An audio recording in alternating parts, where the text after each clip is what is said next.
welcome to our deep dive, into grandiosity. Yeah. It's fascinating and Yeah. I think misunderstood. Yeah. We've got some excerpts from a book on human nature that I think really gets to the heart of this and uses Michael Eisner's career as like the big example. Yeah.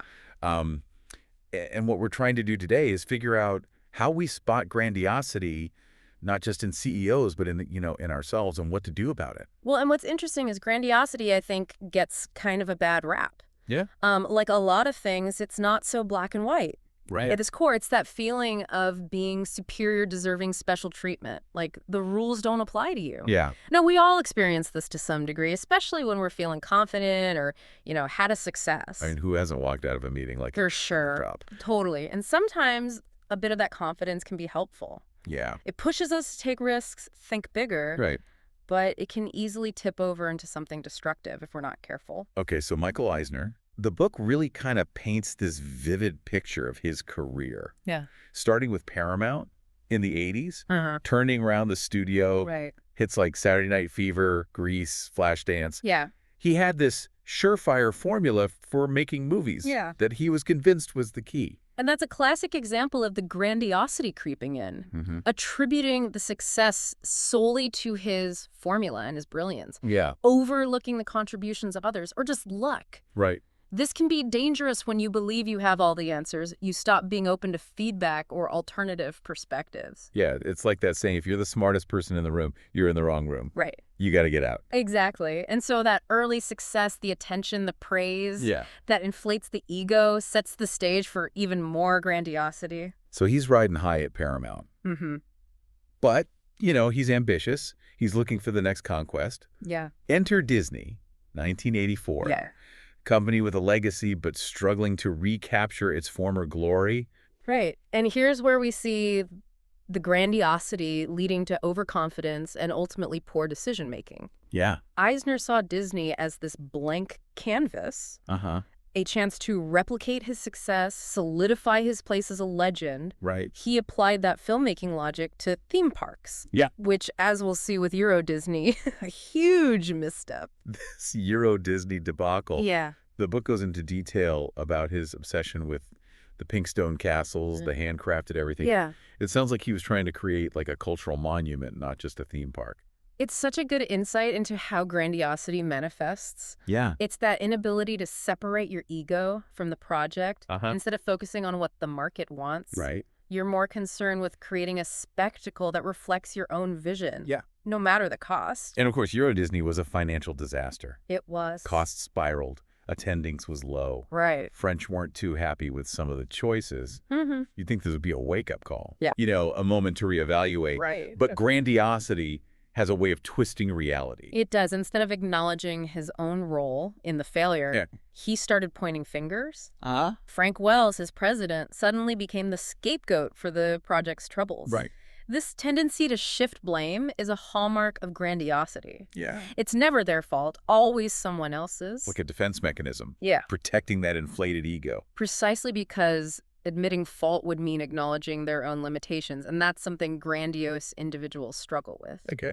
But Eisner's blame game didn't stop there. Oh. He eventually turned on his right-hand man, Jeffrey Katzenberg. Katzenberg, the guy who revitalized Disney animation. Right. Beauty and the Beast. Lion King. Lion. What happened? Well, the book suggests that Eisner became increasingly threatened by Katzenberg's success, perceiving him as a rival for the spotlight. Okay. Katzenberg had even written a memo highlighting some of the studio's missteps. This was taken as a personal attack. Oh, wow. The book describes an executive reporting back to Eisner about Katzenberg bragging that he was the Walt Disney of today. Oh, my God. Which is pretty telling. Talk about adding fuel to the fire. Yeah. Firing Katzenberg seems so short-sighted, especially with his track record. What is he thinking? It all boils down to grandiosity distorting his perception. He was so fixated on maintaining his position at the top. Right. He saw anyone who challenged him, even constructively, as a threat. Yeah. And that fear, fueled by his ego, led to a decision that cost Disney millions. Wow. It's amazing how a strength can morph into a weakness. It really is. But before we get too deep into Eisner's downfall, I'm curious about the roots of grandiosity itself. Yeah. Where does this come from? That's where the psychology gets really interesting. Okay. The book delves into the work of Heinz Kohut, Uh-huh. a psychoanalyst who argued that grandiosity often stems from early childhood. Interesting. Think about it as infants. We're completely dependent on our caregivers. They cater to our every need, creating the sense that we're the center of the universe. Yeah, I see how that might set the stage Totally. for a bit of an ego trip later on.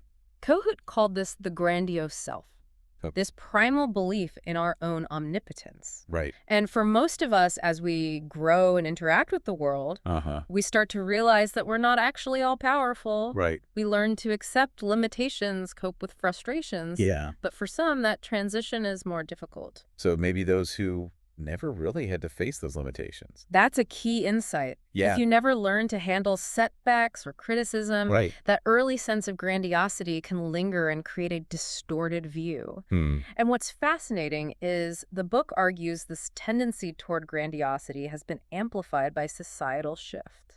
Like what, social media? That's definitely part of it. Yeah. Social media has created this echo chamber where people are constantly seeking validation, building their own kingdoms of followers and likes. It feeds that primal need for attention and reinforces the idea that we're special, deserving of admiration. It's like everyone's trying to be the main character. It is. In their own movie. And that can be a slippery slope. Yeah. Because true confidence comes from a realistic assessment of strengths and weaknesses, not from a curated online persona. So how do we spot grandiosity in the wild? What are some red flags? One of the biggest giveaways is an extreme reaction to criticism. Okay. Grandiose individuals see any critique as a personal attack, a threat to their self-image. I know the type. You give them a little constructive feedback. Yeah. They act like you just insulted their mother. Right. They're so invested in being perceived as perfect, they can't handle even the slightest suggestion they might be wrong. Wow. Other signs include name-dropping, constantly trying to one-up you with their accomplishments, and a general lack of empathy. Oh, and let's not forget the inability to listen unless the conversation is about them. Absolutely. It's all about feeding that ego, seeking validation and admiration. Right. They might even use grandiose gestures trying to take up space and dominate conversations. Yeah. All part of creating that aura of importance. So let's say we've identified a grandiose individual. Okay. Maybe a colleague, a boss, or even a friend. Right. How do we deal with them effectively? Yeah. Because sometimes avoiding them just isn't an option. The book offers some really practical advice here. Okay. When dealing with someone else's grandiosity, it's crucial to maintain a healthy level of skepticism. Don't just buy into their hype, focus on the substance of their ideas. So don't be blinded by the charisma or their inflated sense of self? Right. And it's crucial to avoid getting emotionally entangled. Gotcha. Grandiose individuals can be very persuasive and manipulative, playing on your emotions to get what they want. Yeah, it's like they create this gravitational pull. Totally. And you get sucked in. Exactly. But the most important thing is to remember that you have the power to set boundaries. You don't have to play their game. That makes sense. But what about managing our own tendencies toward grandiosity? Yeah. Because let's be honest, we all have those moments where our ego inflates. We do. Self-awareness is key. Okay. We need to be honest with ourselves about our need for attention, our desire to be seen as special. Once we acknowledge those tendencies, we can start to manage them more effectively. So recognizing when that inner voice is saying, hey, look at me, I'm amazing. Exactly. And then it's about channeling that energy into productive work. Right. Focusing on achievable goals rather than fantastical ones. Okay. It's also about actively seeking feedback. Yeah. Not just from people who will tell us what we want to hear, but from those who will challenge us and help us grow. So staying grounded, remembering that we're not infallible and there's room for improvement. Right. But the book also mentions this idea of practical grandiosity, right? Yes. Where this energy can actually be a positive force. That's right. And I think this is where the conversation gets really exciting. Okay. Because grandiosity, when channeled correctly, can be incredibly motivating. It's about using that drive, that ambition, to fuel your passions and strive for excellence. Okay, so it's not about denying our desire for greatness. It's about harnessing it in a way that's productive and grounded. Exactly. But how do we actually do that? How do we distinguish between the destructive and this practical kind? That's a great question, and I think it's helpful to look at real-world examples. Okay. The book contrasts Michael Eisner's fantastical grandiosity Right. with someone who embodies the practical approach.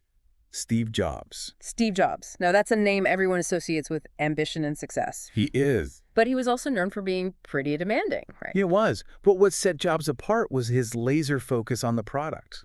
His relentless pursuit of perfection. He channeled his grandiosity into creating groundbreaking technology that changed the world. Yeah. He wasn't afraid to challenge conventions to push the boundaries. So it's like the difference between wanting to be famous for being famous. Right. And wanting to be known for accomplishments. Exactly. One is about feeding the ego. Right. The other is about making a real impact. Yeah. And I think that's a key takeaway from this whole deep dive. Right. We all have that grandiose impulse, that desire to be exceptional. Right. The question is, will we let it consume us and lead to our downfall, like Eisner? Right. Or will we harness it to create something truly meaningful? So it's about choosing to be a Steve Jobs, not a Michael Eisner. Right. But how do we actually make that choice? Yeah. How do we cultivate that practical grandiosity in our own lives? It all comes down to action and self-awareness. Practical grandiosity isn't about just thinking you're great. Right.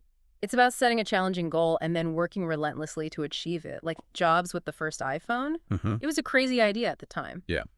But he focused his energy, got constant feedback, and adapted based on reality, not just his vision. So it's almost like channeling that grandiose energy into a state of flow. Exactly. Where you're so absorbed in the task that the ego fades away. And that's where the practical part comes in. It's not about getting lost in fantasies of grandeur. Okay. It's about setting tangible goals, breaking them down into manageable steps. Right. And then executing with precision and a willingness to learn from mistakes. So practical grandiosity is about the process as much as the outcome. Yeah. It's about constantly pushing yourself, but with humility and a willingness to course correct. That's a great way to put it. And the book emphasizes these calibrated challenges. It's about finding that sweet spot where you're stretching your abilities without setting yourself up for failure. Right. It keeps you engaged and growing, but also prevents you from getting so caught up in the dream that you lose touch with reality. This is all making a lot of sense. Yeah. But it also seems like a tightrope walk. It is. How do we stay motivated and ambitious without letting our ego run wild? It's a constant balancing act, and honestly, we're all going to stumble from time to time. The key is to develop that self-awareness we were talking about. Notice how you react to criticism. Are you defensive and dismissive? Right. Or do you see it as an opportunity to learn and grow? So it's not just about what we achieve, but how we achieve it. Exactly. It's about our attitude, our approach to challenges, and our willingness to be honest with ourselves about our strengths and weaknesses. Exactly. And another crucial element is seeking feedback from people you trust. Right. People who will give you an honest assessment, not to stroke your ego. Yeah. Because sometimes we can be so caught up in our own vision that we miss obvious red flags. I think a lot of people struggle with that, asking for feedback. Yeah. Especially when you're in a position of power.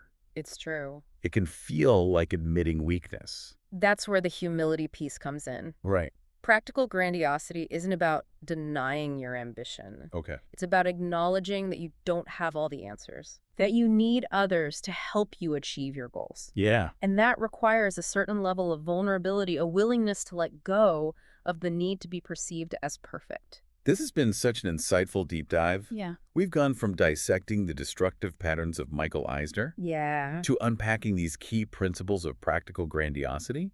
I'm feeling inspired, but also a little introspective. Me too. I think we all have a bit of Eisner and Jobs in us. I agree. And that's the beauty of this whole concept. It's not about labeling ourselves or others as good or bad. Right. It's about recognizing that grandiosity is a part of human nature. It's about understanding how it manifests both positively and negatively, and then making conscious choices about how we channel that energy. So as we wrap up, I want to leave our listeners with a challenge. Think about someone you admire, someone you consider truly successful. Okay. Do they embody this practical grandiosity, or are they more caught up in the fantastical kind? It's a question worth pondering because by understanding the difference, you can start to make more conscious choices about how you navigate your own path to success. Whether you're leading a team, building a business, or simply striving to be the best version of yourself, remembering the lessons of this deep dive can help you harness your ambition, avoid common pitfalls, and ultimately achieve your goals in a way that's both meaningful and sustainable. Thank you for joining us on this deep dive into grandiosity. Until next time, stay curious and keep striving for that practical kind of greatness.